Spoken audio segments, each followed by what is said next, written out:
21শে ফেব্রুয়ারি 2025। শুধু 21শে ফেব্রুয়ারি বলেই নয়, মাঝে মাঝে আমি বাংলা পড়ি। তো আজকে আমিও তাই লীলা মজুমদারের বইটি থেকে একটি পড়ে শোনাই। কেমন? বছরে 2-3 বার সংসার থেকে ছুটি না নিলে আমার চলে না। কোথায় আবার যাব? রাঙা পিসির কাছে যাই, কদমপুরে। কদমপুর কিন্তু তার সত্যিকারের নাম নয়, সেটা কাউকে বলে দিতে হবে না নিশ্চয়ই। কলকাতা থেকে 3.5 ঘন্টার পথ, কিন্তু ওই 3.5 ঘন্টাতেই পৃথিবীটা পাল্টে যায়। ওখানে যা সব ঘটে সে যে দুনিয়ার অন্য কোথাও ঘটতে পারে না, এ আমি হলপ করে বলতে পারি।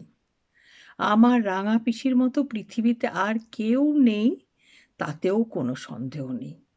থাকলে হয়েছিল আর কি। মোট কথা, রাঙা পিসির বাড়িতে যেতে আমার বড্ড ভালো লাগে। সেখানে সব কিছুই আমাদের বাড়ির ঠিক উল্টো। চেঞ্জ আবার কাকে বলে?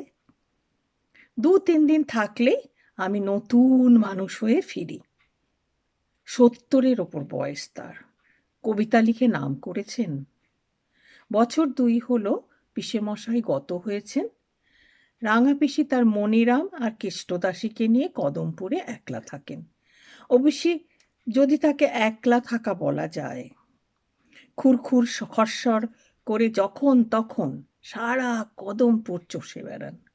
সর্বঘটে অগাধ গতি, সব ব্যাপারে নাক গলানো। বাধা পেলে ভালো কবিতা বেরোয় না। চিঠিপত্র লিখেই যাই, তবে সবসময় চিঠি পড়বার বোধহয় সময় পান না। তা একবার গিয়ে দেখি রাঙা পিসি বাড়ি নেই, নাকি কেষ্টদাসীর খোঁজে গেছেন। মনিরাম আমাকে চা আর মিয়ে পড়া নোনতা বিস্কুট দিয়ে বিরস কণ্ঠে বলল, কেষ্টদাসীর স্বামী আবার তাকে নিতে এসেছে, তাই মা ঠেকাতে গেছে। আমি চা ঘুঁটতে ঘুঁটতে বললাম, এবারও বুঝি তাকে রেখে তার টাকা কটি নিয়ে যাবার তালে আছে মঙ্গল? মনিরাম হাসল। তাহলে তো ভাবনা ছিল না। যদি সত্যি নিয়ে যায় সেই হলো ভয়, তাই মা ঠেকাতে গেছে। আমি এমনি চমকে গেলাম যে বিষম টিসম খেয়ে একাকার। এমন সময় মুখ লাল করে রাঙা পিসির প্রত্যাবর্তন। ঠুক করে ছাতাটা ঘরের কোনায় রেখে ফোঁস করে বললেন, নারী মুক্তির মুখে ছাই দিয়ে চলে গেল? ও মা, জোর করে ধরে নিয়ে গেল বুঝি? এসডিপিওকে জানালে ব্যবস্থা হয়ে যেত একটা।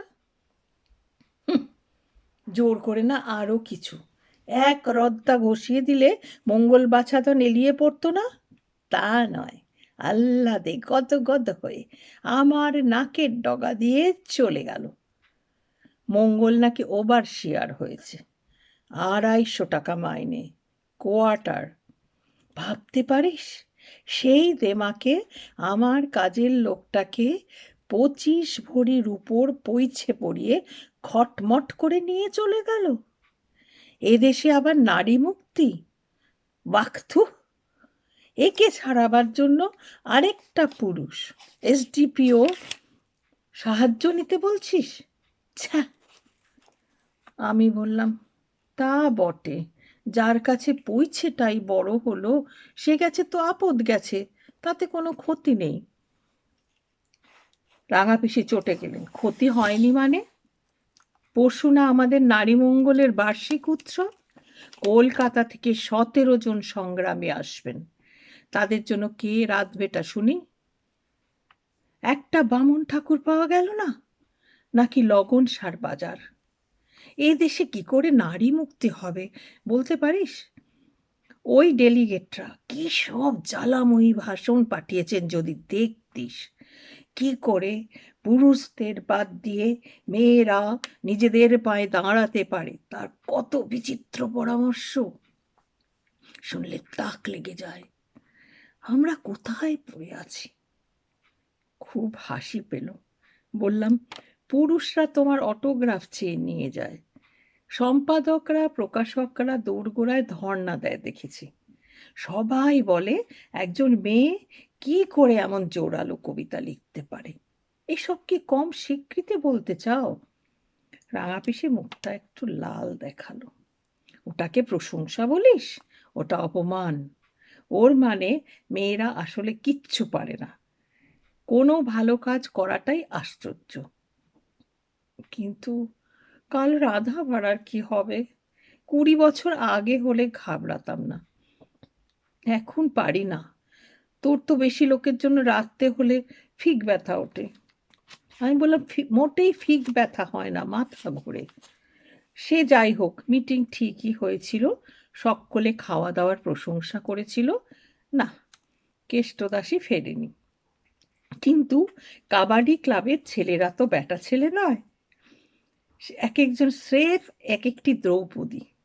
সে খিচুড়ি, বেগুন ভাজা, আলুর দম, চাটনি যে খেয়েছে সে জীবনে ভুলবে না।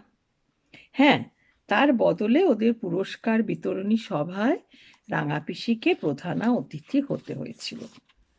বলি না, মেয়েদের ছাড়া পুরুষরা এক পাও চলতে পারে না।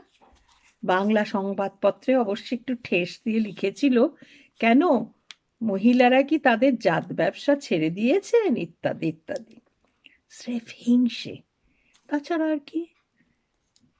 এই ব্যাপারে 2 দিন পরে কেষ্টদাসীর পুনরাগমন। একটুও বকেননি রাঙা পিসি। অসম্ভব ভালো রাধিয়েকে কখনো বকা যায়? তাছাড়া সে বলল, বেটা ছেলেদের কাণ্ড দেখো মা, ননদের বিয়েতে রাধার লোকের অসুবিধে, তাই নিয়ে যাওয়া, আর কিচ্ছু নয়। রাঙা পিসি কাষ্ঠ হেসে বললেন, আর পৈছেটা? সেটা শাশুড়িকে দিয়ে এসেছি, ওরই জিনিস, আজকাল কেউ পড়ে না কি ওসব। তার বদলে 20 টাকা মজুরি নিয়েছি, নইলে খুন্তি ছুলাম আর কি। বলেছি মজুরি না দিলে রেধে দিয়ে যাব না, না থাকবো না, খেটে খাবো। রাঙা পিসি কেষ্টদাসীকে বুকে জড়িয়ে ধরলেন। বাহ, তুই দেখছি নারী মুক্তি করেছিস। মনিরাম বলল, এসে যদি ঠ্যাঙায়? ঠ্যাঙাবে? গুরুমা মেয়ে ঠ্যাঙারের দল গড়েছেন না, বলেছেন কোনো লাইন খালি রাখবি নে, সব জায়গায় ঢুকবি। হ্যাঁ, তা মনিরাম দাদা কি বাজার করলে, কি রান্না করব? মনিরাম বলল, তোর যা খুশি করগে, আমার পা কাঁপছে। লীলা মজুমদার।